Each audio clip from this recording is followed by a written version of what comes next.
오늘 은혜 받으실 하나님의 말씀은 에베소서 1장 23절 말씀입니다. 다 같이 합독하시겠습니다. 교회는 그의 몸이니 만물 안에서 만물을 충만하게 하시는 이의 충만함이니라. 아멘. 저는 에베소서 1장 23절 말씀을 가지고 복음서에서 계시되는 교회, 이러한 제목으로 말씀을 나누겠습니다. 창세기부터 계시록까지 성경 전체에서 일괄적으로 중심적인 내용이 하나가 있습니다. 그것은 다른 것이 아니라 하나님께서는 하나님이 거하시는 하나님의 거처, 즉 하나님의 집을 짓기를 원하신다는 겁니다. 구약에서는 바로 모세를 통해서 이제 광야에 성막을 건축했습니다. 우리 주님께서는 그 이스라엘 백성들을 향하여 바로 내가 거할 성소를 지으라고 말씀했습니다.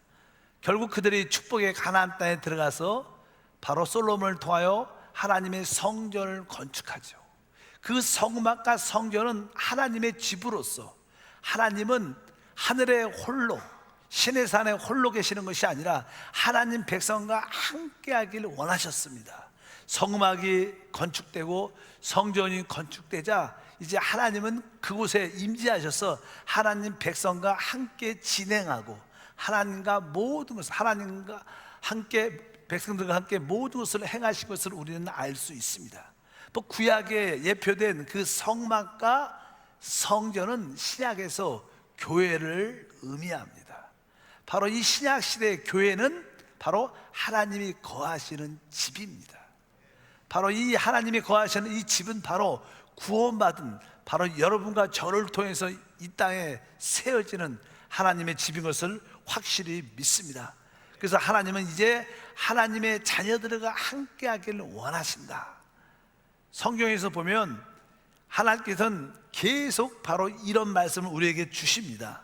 그래서 우리가 구원받은 후에 개인적인 신앙생활이 아니라 하나님의 집으로 서로 연결되고 건축돼서 하나님의 임재와 영광을 누리는 성도가 돼야 될 줄 믿습니다. 하나님의 모든 사역, 모든 역사의 방면은 교회를 중심 삼습니다. 그래서 여러분들이 교회에 대한 영적인 의미와 영적인 실제를 가질 수만 있다면 여러분들은 하나님의 축복을 마음껏 누리게 됩니다. 뭐 계시록 같은 경우에 보면 바로 1장에 어떻게 그리스도를 계시하는가, 바로 그 그리스도가 교회 안에 계심을 계시하십니다. 우리 하나님이신 그리스도가 어디에 계시는가? 바로 그분은 바로 이 시대의 교회 안에 계십니다.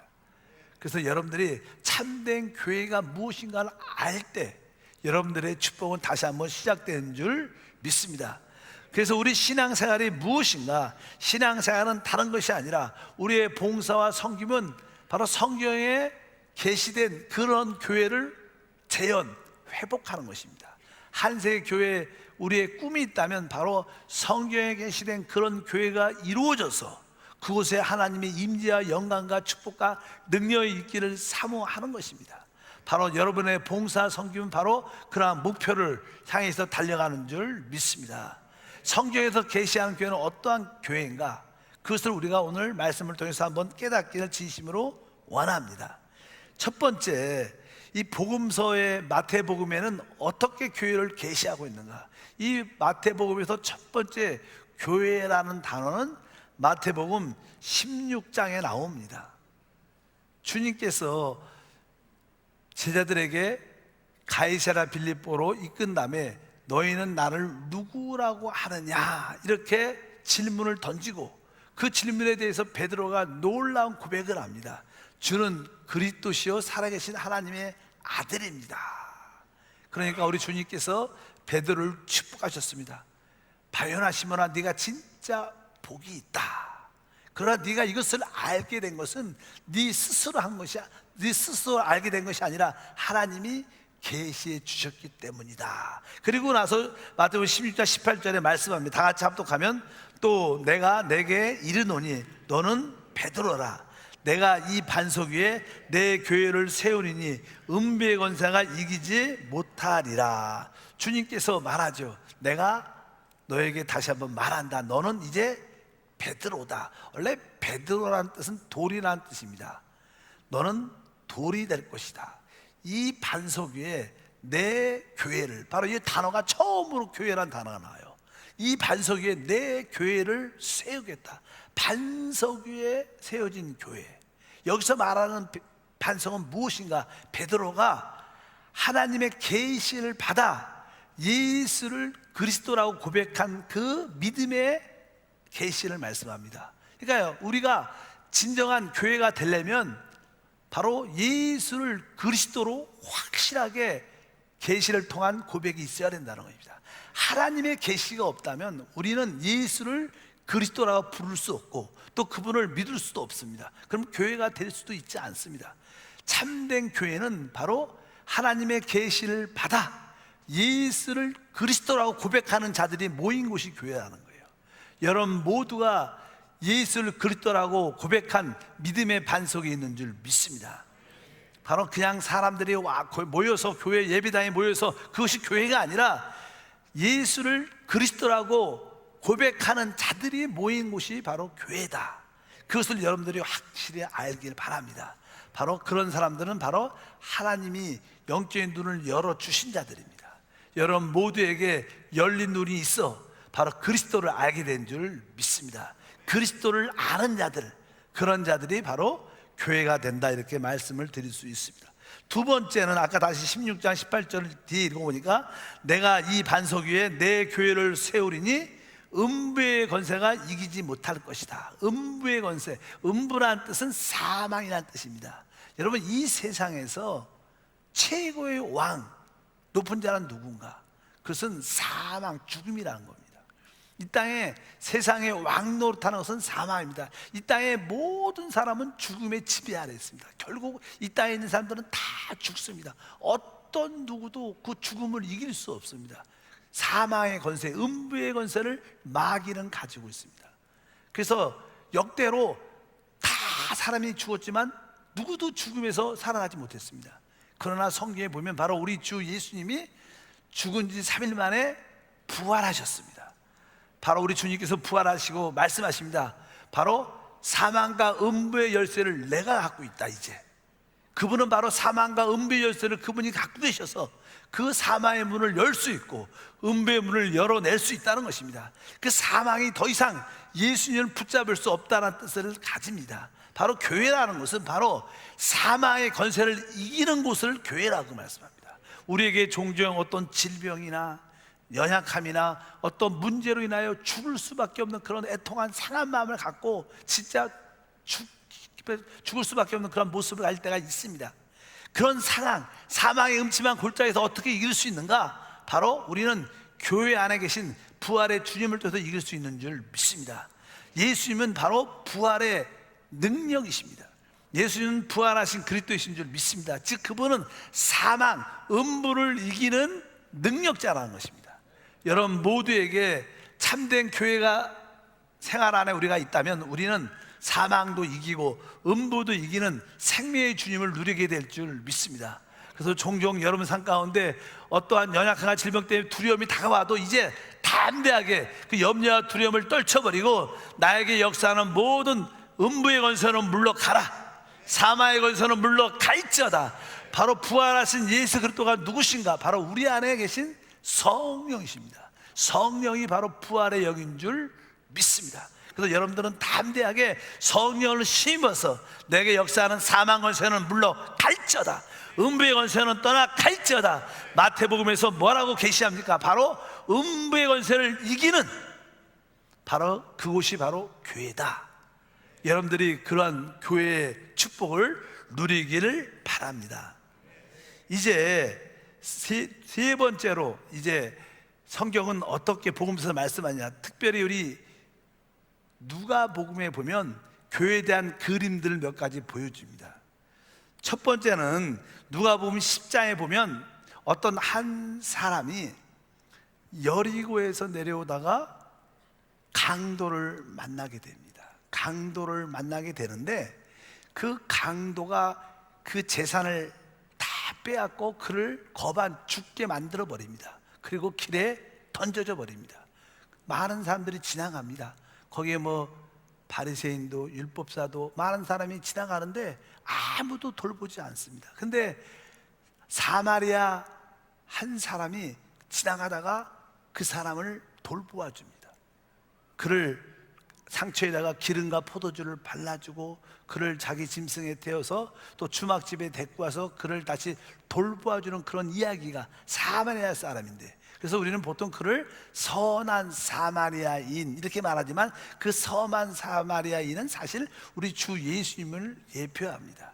주님만이 바로 죽어가는 사람들을 살리고 회복할 수 있다는 것입니다. 성경은 거기에 대해서 이렇게 말씀합니다. 누가복음 10장 34절 보면 가까이 가서 기름과 포도주를 그 상처에 붓고 싸매고 자기 짐승에 태워 주막으로 데리고 가서 돌보아 주니라.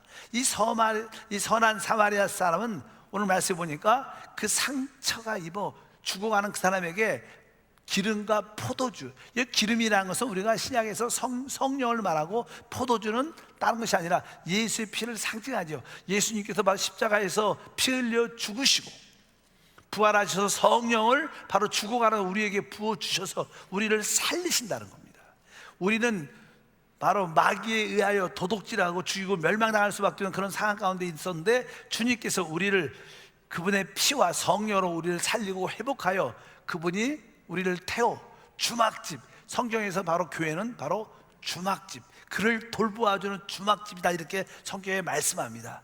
그래서 이 교회라는 것은 바로 상처 입은 영혼들이 바로 교회에 와서 그들의 질병과 마음의 상처를 치유받고 또 그들이 소망과 위로를 얻고 다시 한번 회복되고 바로 거기서 기쁨을 얻는 곳이 바로 교회다. 그래서 교회는 어떤 곳이냐?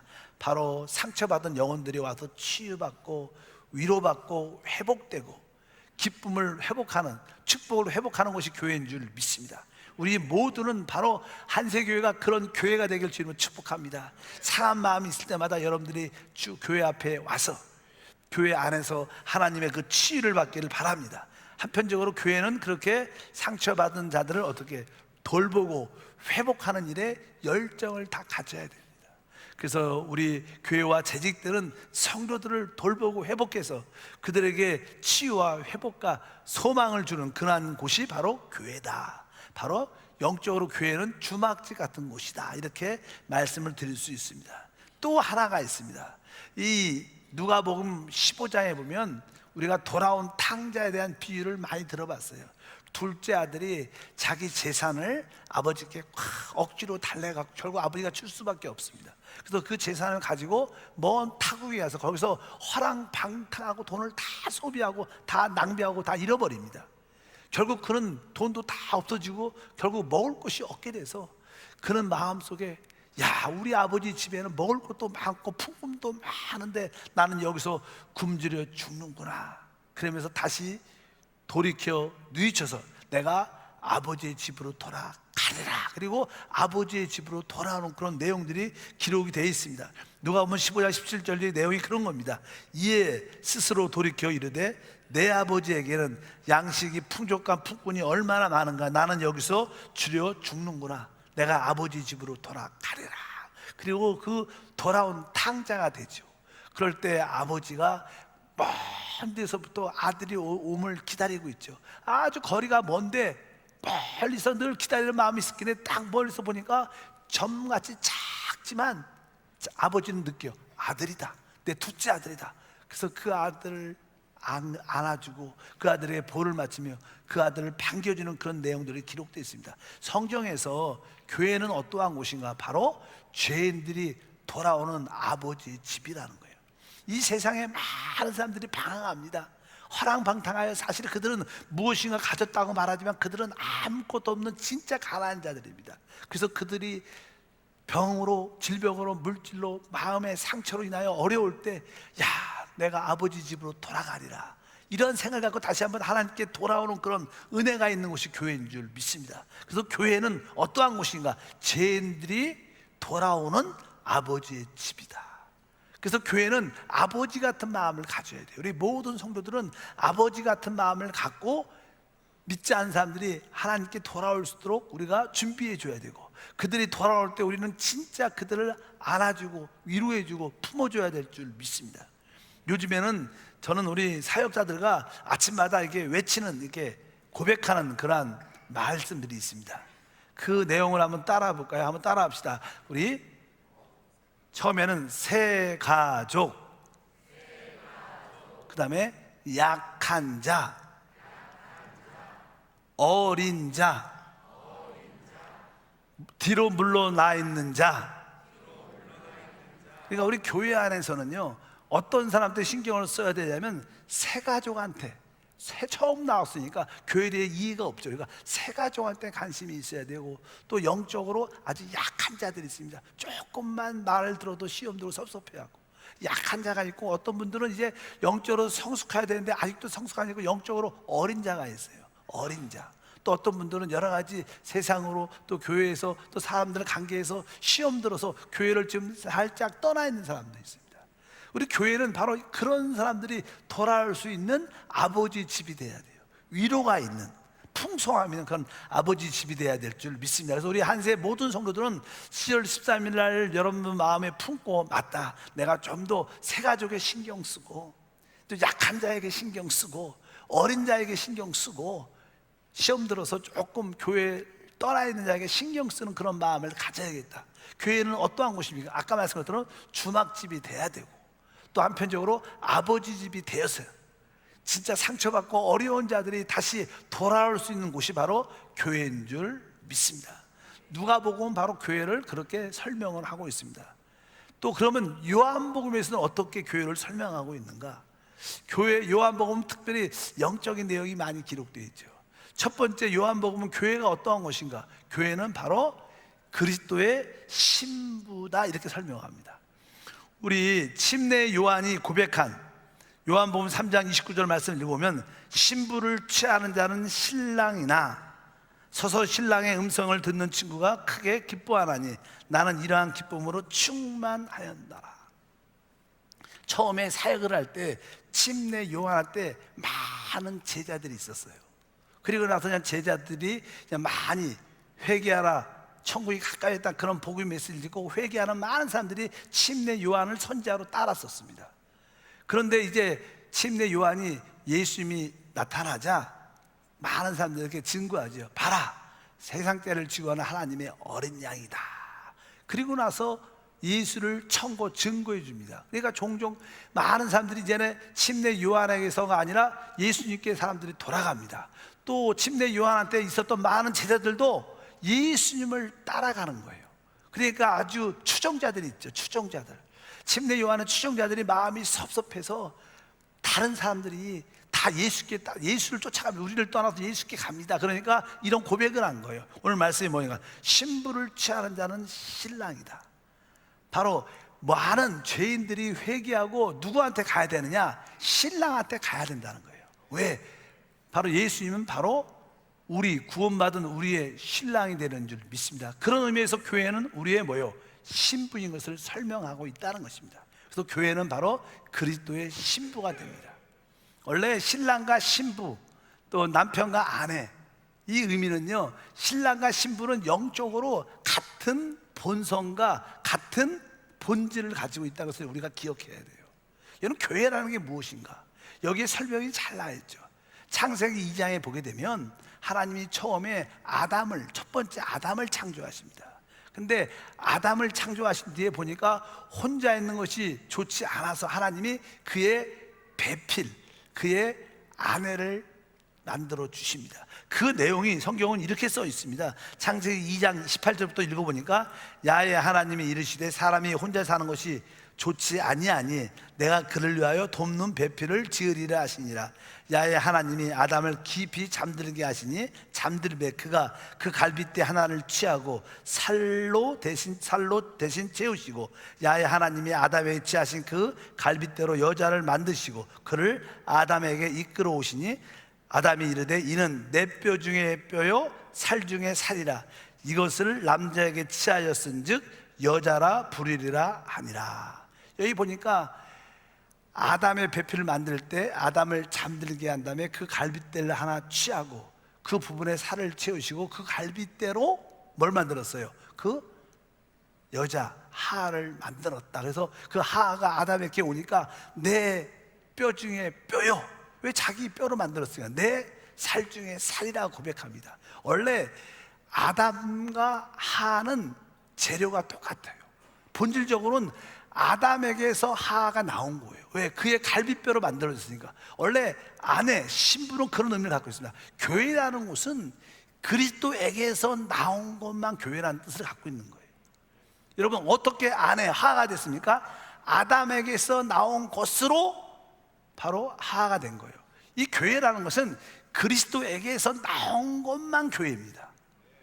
이 의미가 무엇입니까? 교회라는 것은 바로 그리스도에게 속해 있다는 거예요. 그것은 거룩한 것이고, 그것은 영적인 것이고, 그것은 하늘에 속한 것이다. 이런 의미를 가지고 있다는 거예요. 그러니까 우리가 참된 교회가 되려면 우리는 그리스도에게, 즉 그리스도는 성령이니까 우리가 성령 충만해야 우리가 교회의 참된 실제를 가질 수 있다는 거예요. 그렇지 않고 타락한 내 생각으로, 내 열심으로 하나님을 섬긴다면 그것은 교회의 참된 본질이 될 수 없다는 거예요. 교회라는 것은 그리스도의 신부가 됩니다. 오직 그리스도에게 나온 것만 교회가 되는 줄 믿습니다. 여러분들이 봉사를 해도 바로 나에게서 나온 열심이 아니라 성령이 주신 열심으로 할 때 그것이 교회의 실제가 된다. 모든 것이 그리스도께서 주시는 그 은혜와 능력으로 행하는 우리 모두가 되어야 될 줄 믿습니다.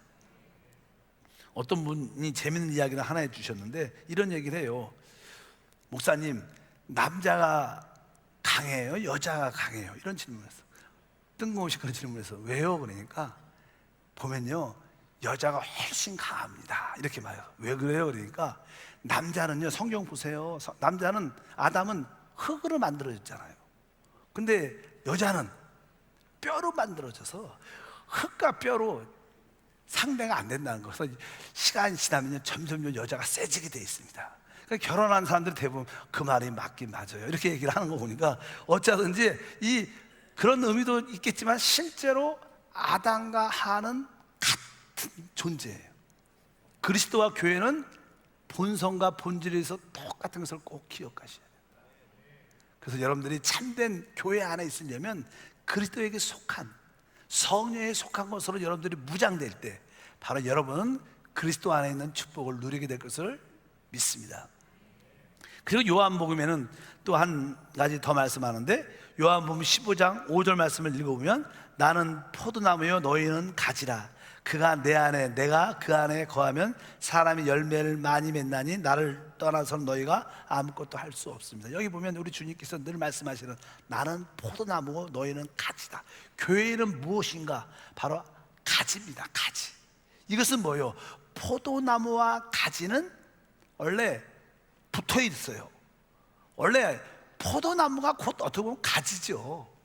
가지는 뭐래요? 곧 포도나무입니다, 사실은. 그러니까 포도나무와 가지에, 포도나무의 가지라는 것은 교회가 뭐예요? 바로 그리스도와 우리가 뭐라는 거예요? 하나라는 거예요. 교회라는 것은요, 하나님과 하나 된 자들을 말하는 거예요. 바로 하나님이 우리 안에 계시고 우리가 하나님 안에 있기 때문에 우리는 그리스도와 하나인 줄 믿습니다. 그래서 교회의 참된 실제가 무엇인가? 교회는 그리스도와 하나로 연합된 자들. 여러분 마음속 깊은 곳에 나는 주님과 연합됐습니다. 나는 주님과 하나입니다. 주합한 자는 한 영입니다. 주님과 하나님 연합된 인식이 있을 때 여러분들은 교회의 실제를 진짜로 맛보는 겁니다. 그럴 때 우리에게 생명의 놀라운 축복이 함께할 줄 믿습니다. 또 교회는 바로 포도나무의 가지입니다. 즉 주님과 하나로 연합된 곳이 교회다. 그래서 조금 어렵게 말하면 교회는 신성, 또 사람의 인성과 연합된 결정체가 교회다. 그것이 참된 성경에서 말하는 교회의 의미입니다. 이런 예배당, 이런 뜻을 갖고 있지 않습니다. 교회는 바로 그리스도와 하나로 연합된 실체를 교회라고 말씀한다. 그리고 나서 마지막으로는 이제 요한복음 12장 24절 말씀을 다 같이 읽어보면 내가 진실로 진실로 너에게 이르노니 한 알의 밀이 땅에 떨어져 죽지 아니하면 한 알 그대로 있고 죽으면 많은 열매를 맺느니라. 여기 보면 많은 열매, 많은 밀알 이런 단어가 있습니다. 원래 예수님은 한 알의 밀알로 이 땅에 오셨어요. 그래서 결국 그분은 땅에 십자가에서 죽음을 통과하죠. 그 한 알의 밀알도 땅에 떨어져 껍질이 깨어지죠. 그러면 거기서 이제 뿌리가 내려서 싹이 올라와 시간이 지나면 많은 열매를 맺게 됩니다. 처음에 그분은 한 알이었지만 이제 나중에는 많은 밀알들은 첫 번째 밀알의 생명을 분별받은 밀알들입니다. 그러니까 예수님은 원래 하나님의 생명이셨어요. 그 생명이 땅에 떨어져 죽고 결국 부활하여 많은 열매를 맺게 되니까 바로 그 생명이 우리에게 주어진 겁니다. 교회라는 것은 많은 밀알들입니다. 이 뜻은 뭐예요? 예수의 생명을 분배받은 자들이라는 거예요. 그래서 우리는 예수의 생명을 진짜 우리 안에 가지고 있어요. 그것을 거듭났다 그러죠. 거듭날 때 우리는 바로 예수의 생명을 갖게 되죠. 우리는 바로 하나의 밀알을 분배받은 많은 밀알들이다. 이것이 교회예요. 많은 밀알들이 바로 우리가 많은 밀알들인데 바로 이것을 교회라고 말한다. 즉 예수의 생명을 분배받은 자들을 교회라고 말해요. 여러분이 누구냐? 나는 예수의 생명을 분배받은 자입니다. 이렇게 고백할 수 있어야 될 줄 믿습니다. 성경은 첫 번째 그런 의미가 있지만 또 여기서 중요한 것은 바로 예수는 바로 그 많은 밀알들이 각자 있는 게 아니라는 거예요. 결국 나중에 이 밀알들이요 같이 섞여져서 그것이 다 곱게 갈아지죠. 그리고 그것을 갈아진 그 밀가루를 통해서 뭐예요? 빵을 만듭니다. 떡을 만드는 거예요. 그래서 성경은 이렇게 기록되어 있습니다. 다 고린도전서 10장 17절에 떡이 하나요 많은 우리가 한 몸이니 이는 우리가 다 한 떡에 참여함이라. 여기 보면 떡이 하나다 하니까 우리는 원래 한 알의 밀알에서 분배하던 많은 밀알들인데 우리 많은 밀알들이 서로 깨어지고 곱게 갈아져서 우리가 다 하나로 한 떡이 됐다는 거예요. 교회라는 것은 하나님과 하나일 뿐만 아니라 우리 모두가 뭐라는 거예요? 한 떡으로 하나라는 거예요. 여러분들이 교회 안에 있다는 것은 내가 주님과 하나일 뿐만 아니라 내가 우리 모든 지체들, 내가 모든 성도들과 하나야. 이것을 여러분들이 영적으로 깨달아지고 믿어질 때 여러분들은 주님의 축복을 누리게 돼요. 많은 사람들이 신앙생활을 개인적으로 독자적으로 하죠. 혼자 간섭받는 걸 싫어하니까.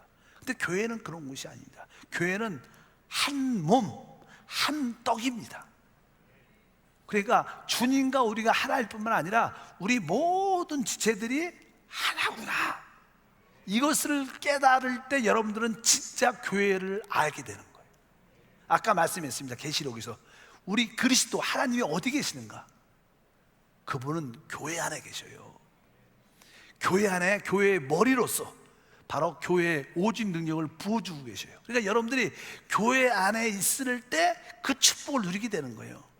창조의 능력도 누리게 되고 부활의 능력도 누리게 되고 사단을 이기는 초월의 능력도 이기게 되고 모든 장애물을 이기는 정부의 능력도 나타나게 가지고 믿지 않는 자보다 머리가 되는 그러한 능력도 나타날 줄 믿습니다. 근데 그러한 오직 능력이 어느 때 여러분들이 교회 실제 안에 있을 때 그것이 흘러나온다는 거예요. 여러분 제 몸이 있죠. 몸. 뭐 교회는 그리스도의 몸이다. 오늘 성경 본문이 그거예요. 교회는 그리스도의 몸이다. 만물을 충만케 하는 충만이다. 이렇게 말씀합니다. 이 몸은요 이 머리와 이렇게 붙어 있죠. 하나로 붙어 있어. 이 머리가 갖고 있는 모든 지혜와 능력이 다 몸 안으로 모든 것이 흘러내려오고 모든 것을 통제합니다. 근데 이 몸이 손이 혹시 나는 내 몸이 마음에 안 들어 그래서 내 몸에서 이렇게 떨어져 나간다면 이 손가락이 떨어져 나간다면 그것은 개인적으로 순간적으로 살아있을지는 모르지만 사실은 그것은 내 몸에서 볼 때는 이 손은 죽은 거예요.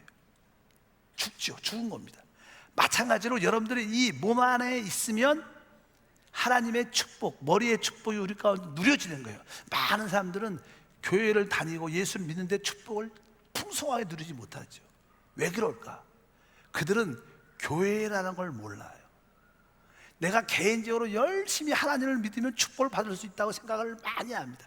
근데 그 하나님이 어디 계시냐? 오늘 핵심은 뭐예요? 교회 안에 계시다는 거예요. 교회가 뭐예요? 하나님의 집이에요.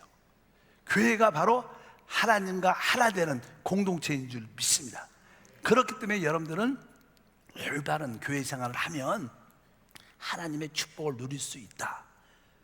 하나님은 바로 교회를 중심 삼아 모든 것을 이루십니다. 하나님은 이 땅에서 교회를 통하여 그분의 뜻을 이루시기 때문에 하나님은 교회 안에 참으로 있는 자들에게 은혜와 축복을 주시는 줄 믿습니다. 그래서 여러분들이 이 교회란 영적인 의미를 확실히 깨닫길 바랍니다. 오늘 아까 말씀드렸죠. 교회가 무엇인가? 교회는 바로 하나님의 계시에서 예수를 그리스도라고 고백하는 자들의 모임이에요. 그뿐만 아니라 교회는 음부의 권세를 이기는 곳이 교회예요. 그리고 상처받은 자들이 위로받고 치료받고 소망을 얻는 곳이 교회고, 또 죄인들이 돌아올 수 있는 아버지 집이 되는 것이 교회고, 오늘 말씀에 교회는 그리스도의 한편적으로 신부가 돼서 바로 그리스도와 똑같은 본질과 본성을 가지고 있는 것이 교회다.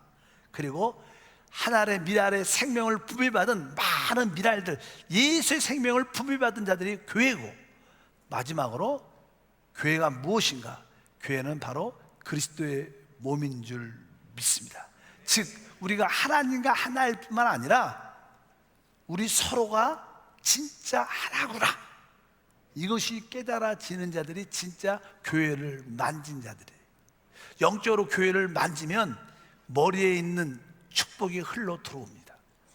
여러분들이 실제로 이 교회를 영적으로 지식적으로 아는 게 아니라 체험적으로 이렇게 만질 수 있어야 돼.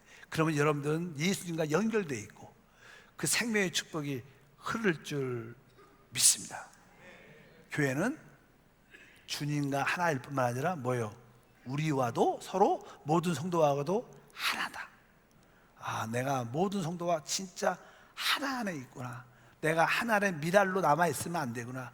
많은 미랄 중에서 우리가 서로 곱게 갈아져서 서로 섞여서 떡이 될 때 그것이 바로 한 떡이요 한 몸인 줄 믿습니다. 여기까지 여러분들 영적으로 성장하면 교회가 여러분을 이끌어갈 것이고 여러분 안에는 놀라운 축복과 은혜가 함께할 것을 믿습니다. 자, 옆 사람과 인사할 때 우리는 하나님과 하나일 뿐만 아니라 서로 하나입니다. 한번 이렇게 인사해 보겠습니다. 많은 사람들은 하나님과 하나임을 고백하죠.